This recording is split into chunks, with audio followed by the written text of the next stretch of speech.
সাক্ষ্য ঝিলকে নিজের গাড়ি করে দিয়ে আসতে চাইলে ঝিল না করে দেয়। সাক্ষ্য বলে, আমার ড্রাইভার যাবে, আর যদি আমার ড্রাইভারকে তুমি রিজেক্ট করো তাহলে আমি ঠিক টাইম বের করে তোমাকে দিতে চলে যাব। এরপর হুইলচেয়ার করে ঝিল চলে যাওয়ার সময় পিছন ফিরে সাক্ষর দিকে তাকায় আর তাদের পুরনো কথা মনে করতে থাকে।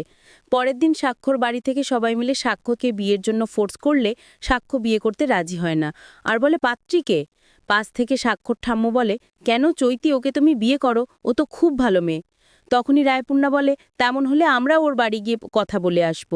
এই নিয়ে সবাই মিলে আবারও সাক্ষ্যকে ফোর্স করতে থাকলে সাক্ষ্য বলে, আমি বিয়েটা করতে চাই না, আর আমার তো বিয়েটা হয়ে গেছে, তখন এই বিয়েটাই টিকে থাক। এ কথা শুনে রায়পূর্ণা রেগে গিয়ে ঝিলকে নিয়ে সাক্ষ্যকে কথা শোনায়। তারপর বলে, যদি তুমি চৈতিকে বিয়ে না করো তাহলে আমার সঙ্গে তোমার কোনো সম্পর্ক থাকবে না, কোনো যোগাযোগ থাকবে না। সাক্ষ্য বলে, মা, এসব তুমি কি বলছো? রায়পূর্ণা বলে, যা বলছি ঠিক বলছি। তুমি আমার জেদ জানো না? যে কথা এখনই বললে সেই কথা শোনাচ্ছে আমার মরে যাওয়া ভালো।